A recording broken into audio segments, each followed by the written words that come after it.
प्यारे भाइयों और बहनों, रेडियो के माध्यम से आप लोगों से जुड़ने का सिलसिला आज से शुरू हो रहा है। मैं आप सभी को नमस्कार करता हूं।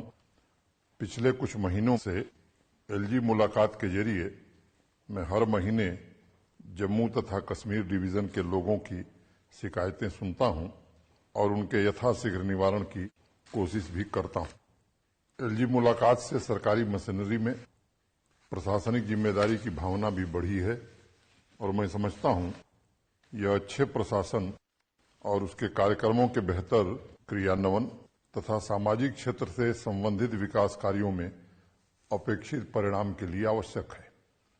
आवाम की आवाज कार्यक्रम का एक खास मकसद है जम्मू कश्मीर की तरक्की में आपके सुझावों तथा आपके विचारों को वर्तमान प्रशासन की नीतियों के मद्देनजर समझा जाए और उसमें आवश्यक बदलाव किए जाएं और उन बातों की चर्चा करते हुए हर महीने के तीसरे रविवार को मैं आप लोगों से मुखातिब हो सकूंगा।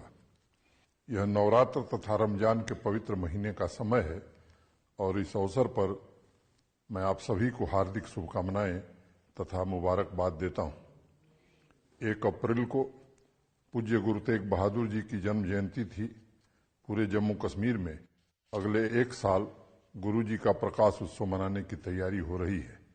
मुझे उम्मीद है कि गुरु तेग बहादुर जी के मूल चिंतन को ध्यान में रखते हुए समाज के सभी वर्गों के लोग इस उत्सव में शामिल होंगे। उनकी जीवन यात्रा त्याग, बलिदान, परोपकार का जीता जागता दर्शन है। काहे रे बन खोजन जाई, सरब निवासी सदा लेपा, तो ही संग समाई। मैं उन्हें सत सत प्रणाम करता हूं। खनमोह से हमारी बहन नासिरा अख्तर ने 3 सुझाव भेजे। पहला, छोटी कंपनियों को भी प्रशासन की तरफ से मदद दी जाए। दूसरा, ज्यादा से ज्यादा महिला उद्यमियों को प्रमोट करने के लिए एक पॉलिसी बनाकर सरकार काम करे।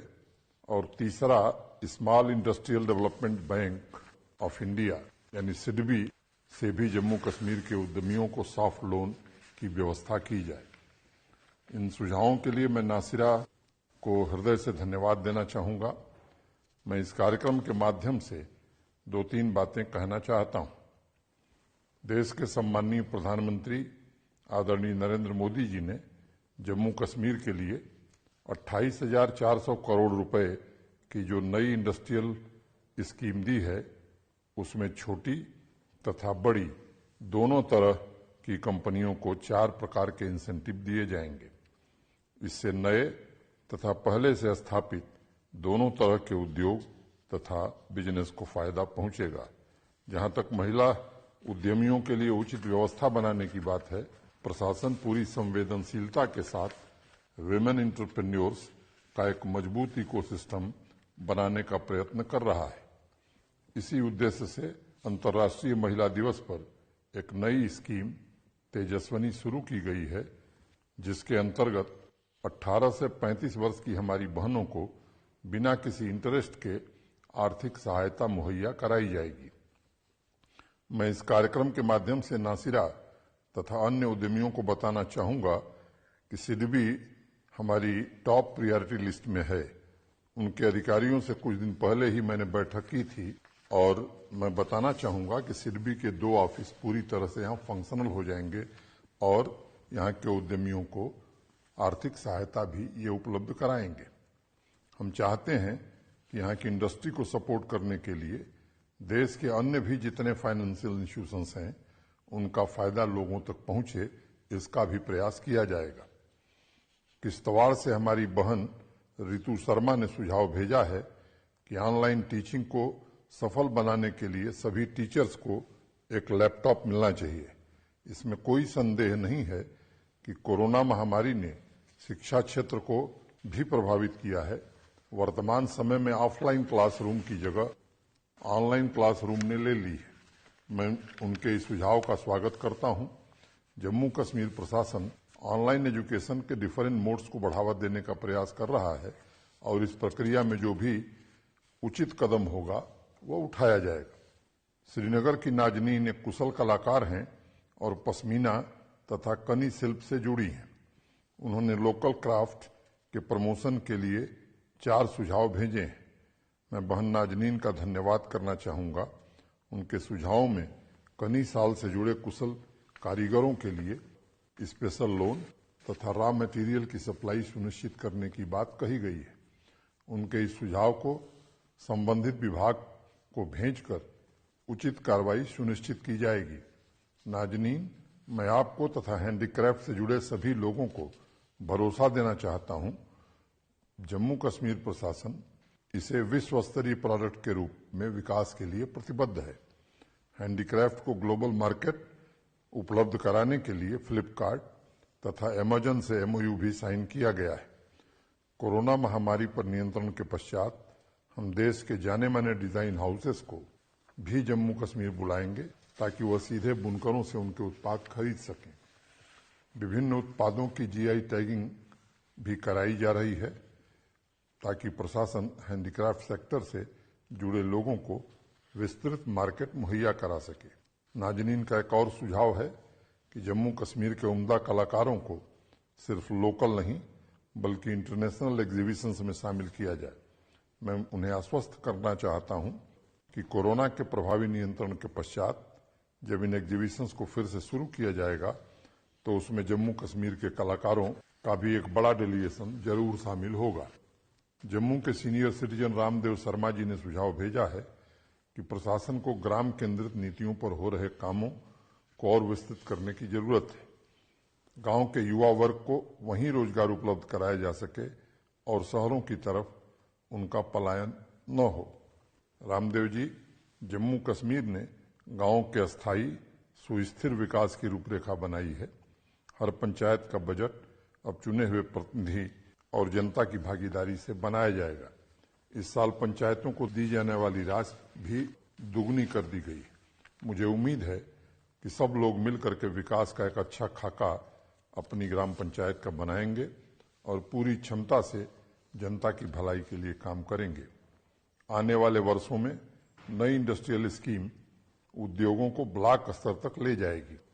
इस कदम से युवाओं को उन्हीं के इलाके में रोजगार के अवसर भी उपलब्ध कराए जा सकेंगे तथा समग्र विकास के द्वारा गांवों को आत्मनिर्भर भी बनाया जाएगा।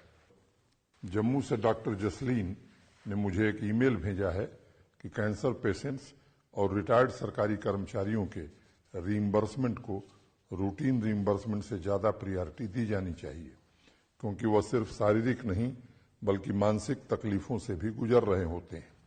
उनका दूसरा सुझाव है कि स्वास्थ्य क्षेत्र से जुड़े फ्रंटलाइन वॉरियर्स जो कोरोना महामारी के इस दौर में निस्वार्थ भाव से समाज की सेवा कर रहे हैं, उन्हें इंसेंटिव दिया जाए। मैं अपनी बहन डॉक्टर जसलीन को कहना चाहूंगा कि हमें अपने कोरोना वॉरियर्स पर गर्व है। पिछले 1 वर्ष में जिस उच्चतम त्याग का उन्होंने परिचय दिया है वह पूरे विश्व के लिए प्रेरणा स्रोत भी है और उनके सम्मान के लिए निश्चित रूप से जम्मू कश्मीर प्रशासन पूरी तरह कटिबद्ध है। जम्मू कश्मीर में आयुष्मान भारत, प्रधानमंत्री जन आरोग्य योजना तथा सेहत स्कीम के द्वारा बिना भेदभाव के सभी परिवारों को 5 लाख रुपए तक के मुफ्त इलाज की व्यवस्था की गई है। मैं सभी से इल्तजा करता हूं कि जल्द से जल्द सेहत स्कीम में पंजीकरण कराएं। आपका सुझाव उत्तम है और मैं हेल्थ डिपार्टमेंट के आला अफसरान को निर्देश दूंगा कि डॉक्टर जसलीन के सुझावों को प्राथमिकता के आधार पर क्रियान्वित किया जाए।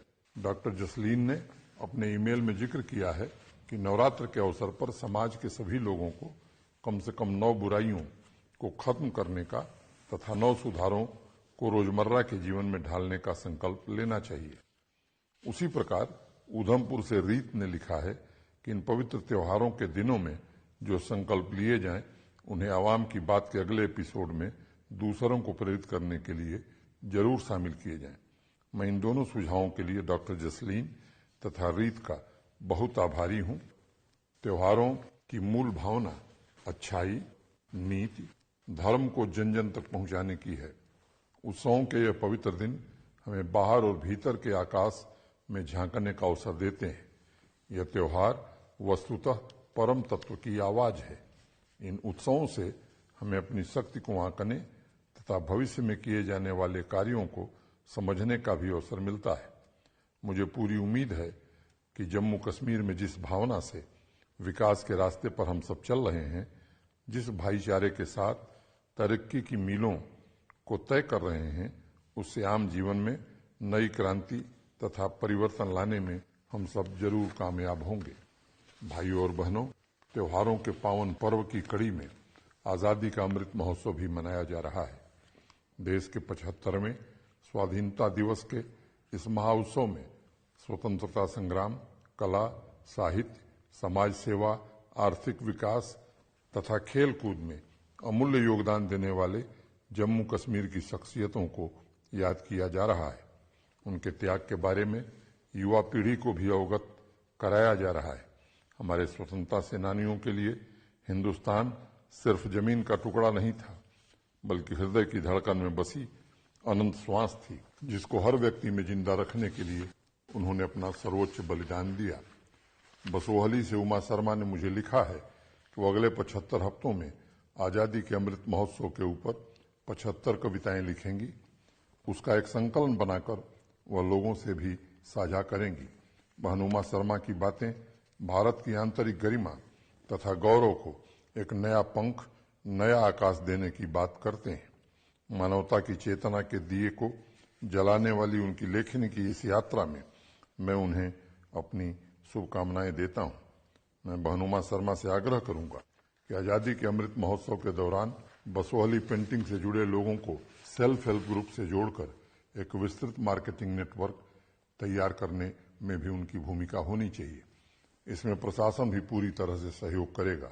आप जैसे प्रबुद्ध लोगों के इस अभियान से जुड़ जाने से इस बेहतरीन कला को देश और विदेश में अपनी धाक जमाने का मौका अवश्य मिलेगा।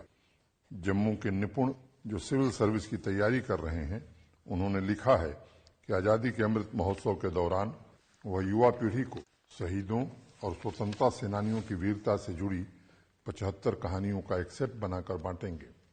वहीं रजौरी के वरुण ने लिखा है कि वो अपने जिले में आर्थिक रूप से कमजोर आय वर्ग के बच्चों को देश के स्वतंत्रता संग्राम पर लिखी गई 75 पुस्तकें वितरित करेंगे।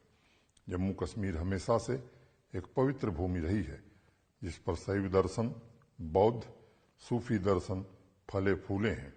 हमें पूरी लगन के साथ अपने कर्तव्यों का दृढ़ता से पालन करना चाहिए और आज़ादी के इस अमृत महोत्सव में समाज के कल्याण, देश की भलाई और जम्मू कश्मीर के उज्जवल भविष्य के लिए संकल्प लेना चाहिए।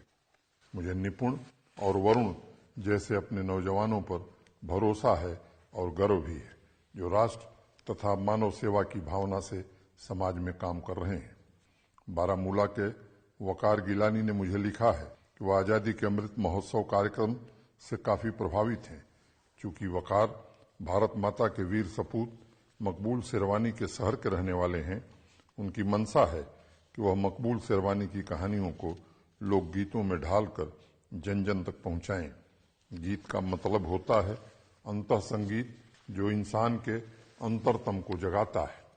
वकार के अंदर भी वही भावना है और मैं इस नेक पहल के लिए उन्हें ढेरों शुभकामनाएं देता हूं। वकार ने लिखा है कि आर्मी तथा पैरामिलिट्री की तर्ज पर जम्मू कश्मीर पुलिस के शहीदों का भी सम्मान किया जाए तथा उनकी कहानियों को लोगों तक पहुंचाने का प्रबंध किया जाए।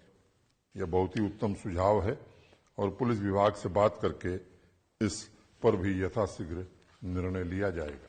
इन सुझावों को पढ़कर मुझे अत्यंत प्रसन्नता हुई है। आर्थिक विकास के साथ सांस्कृतिक चेतना को लेकर जम्मू कश्मीर के युवा वर्ग में जागरूकता यह दर्शाती है कि भौतिक प्रगति के साथ हम अपनी परंपरा तथा आध्यात्मिक चिंतन के लिए भी सजग हैं। बारामूला की ही रहने वाली हमारी बहन मसरत कौसर ने एग्रीकल्चर तथा हॉर्टिकल्चर के क्षेत्र में 4-5 सुझाव मुझे भेजे हैं। उन्होंने high tech, green house, anti hail net के लिए सब्सिडी, हर जिले में एक मॉडल नर्सरी तथा कम से कम 5 कोल्ड स्टोरेज हर डिस्ट्रिक्ट में शुरू करने के लिए लिखा है। उनके कुछ सुझावों को अभी वर्तमान में चल रही नीतियों में शामिल किया जा सकता है और मुझे उम्मीद है कि उनके अन्य सुझावों पर भी प्राथमिकता के आधार पर निर्णय लिए जाएंगे। इस कार्यक्रम के माध्यम से मैं उन्हें बताना चाहूंगा कि अलग अलग मंचों से मैंने अनेक बार एग्रीकल्चर तथा हार्टिकल्चर के विकास के लिए किसानों से सीधा संवाद स्थापित किया है।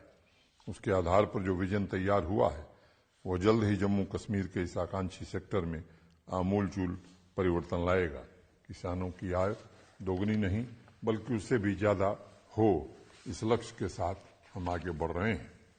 Jammu Kashmir women rugby team की कोच एवं कैप्टन सोलिहा यूसुफ ने 2-3 बातें कही हैं। सोलिहा ने लिखा है कि श्रीनगर रग्बी टर्फ पर जो काम चल रहा है वो स्लो है। उन्होंने महिला खिलाड़ियों के लिए कुछ बेसिक सुविधाओं की भी बात कही है और इंटरनेशनल एक्सपोजर के लिए विदेश में ट्रेनिंग तथा महिला कोच नियुक्त करने का सुझाव दिया है। सोलिहा, मुझे याद है कि पिछले साल पोलो ग्राउंड में रग्बी टर्फ तथा सिंथेटिक हॉकी टर्फ प्रोजेक्ट का अनावरण हुआ था। उन दोनों प्रोजेक्ट्स को इस वित्तीय वर्ष में पूरा कर लिया जाएगा। कोरोना पर नियंत्रण के पश्चात विदेश में ट्रेनिंग की पहल भी जरूर की जाएगी। जहां तक महिला कोच तथा अन्य संसाधनों का सवाल है, उसको रिव्यू करके शीघ्र ही खिलाड़ियों को उपलब्ध कराया जाए, इसकी व्यवस्था कराई जाएगी। भाइयों और बहनों, कोरोना के खिलाफ हमारी लड़ाई अभी भी जारी है।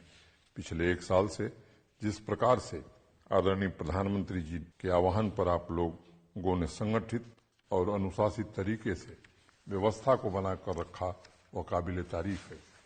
लेकिन चुनौती अभी खत्म नहीं हुई है। सभी प्रोटोकॉल का पालन करते हुए कोरोना की दूसरी लहर से खुद को तथा औरों को भी बचाने की जरूरत है। प्रशासन की तरफ से वैक्सीनेशन ड्राइव चल रही है, लेकिन किसी भी प्रकार की ढिलाई पूरे समाज के लिए घातक सिद्ध हो सकती है और इसलिए हमें प्रधानमंत्री जी द्वारा दिए गए मंत्र का पालन करना चाहिए। कोरोना से लड़ने के लिए दवाई भी कड़ाई भी। मैं आप सभी से विनम्र निवेदन करता हूं कि इस लड़ाई में आप हमारे सभी कोरोना वॉरियर्स के साथ सहयोग करें। कोरोना के इस कठिन दौर में हमारे ग्रामीण क्षेत्र में पूरे देश के लिए रोल मॉडल बनकर उभरे हैं। जम्मू डिवीजन में सरपंच बलबीर कौर जी ने अपनी पंचायत ट्रेवा में 30 बेड का क्वारंटाइन सेंटर बनवाया है। इसी तरह कश्मीर डिवीजन की महिला सरपंच जैतुना बेगम ने गंदरबल की अपनी पंचायत में मुफ्त मास्क, राशन, फसल के बीज, सेब के पौधे वितरित किए हैं ताकि लोगों को खेती में असुविधा का सामना न करना पड़े। रियासी जिले के पंथल ब्लॉक के रहने वाले 81 वर्षीय शंकर सिंह जी एक छोटी पानी की चक्की चला रहे हैं और जरूरतमंदों के लिए मुफ्त में अनाज पीसकर सेवा की अद्भुत मिसाल पेश कर रहे हैं। मैं उन्हें भी प्रणाम करता हूं। भाइयों और बहनों, मैं श्रीनगर की पैड वुमन इरफाना जरगर का भी जिक्र करना चाहूंगा, जिन्होंने निस्वार्थ भाव से कोरोना के इस कठिन दौर में महिलाओं के लिए मुफ्त सैनिटरी पैड बांटना शुरू किया। आर्थिक रूप से कमजोर लोगों की जिंदगी में इरफाना एक फरिश्ता बनकर आई और उनकी जितनी भी प्रशंसा की जाए वो कम है। ऐसे कई उदाहरण सामने आए हैं जो ये एहसास दिलाते हैं कि जीवन का परम कर्तव्य और सबसे बड़ी प्रार्थना मानव सेवा है। मैं इस अभियान में जी जान से जुटे डॉक्टरों, चिकित्सा विशेषज्ञों, वैज्ञानिकों एवं पुलिस बल के प्रति अपनी गहरी कृतज्ञता ज्ञापित करता हूं और उन्हें बधाई देता हूं। किश्तवाड़ की ऋतु ने एक स्लोगन दिया है जिसे मैं उद्धृत करना चाहूंगा। कोरोना को हराना है तो साथी समझ से काम लो, हाथ धोना, मास्क पहनना है, जरूरी जान लो। भाइयों और बहनों, हमने हाल ही में 14 अप्रैल को भारत रत्न बाबा साहब डॉक्टर भीमराव अंबेडकर की 130वीं जयंती धूमधाम से मनाई है।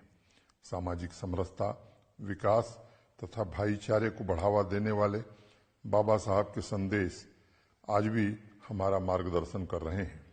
मैं जम्मू कश्मीर के सभी नागरिकों का आह्वान करना चाहूंगा कि हमें संवैधानिक रीतियों से अपने सामाजिक और आर्थिक उद्देश्यों की पूर्ति करनी है तथा संविधान में निहित कर्तव्यों का भी अक्षरशः पालन करना है। बाबा साहब का दर्शन सिर्फ स्थिति की समानता की बात नहीं करता, बल्कि अवसर की समानता पर भी जोर देता है। उसी भावना से हम जम्मू कश्मीर के सभी वर्गों की उन्नति और समुचित संरक्षण पर काम कर रहे हैं।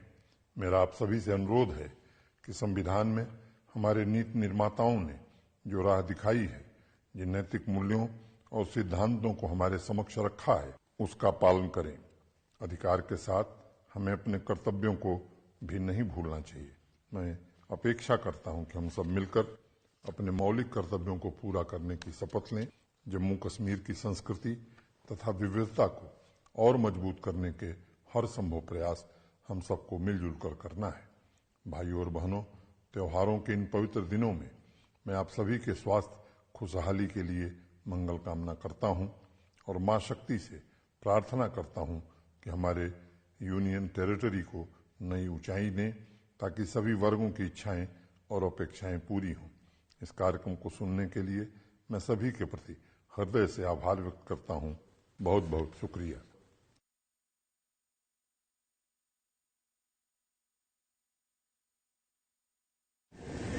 माँ कब आएगा?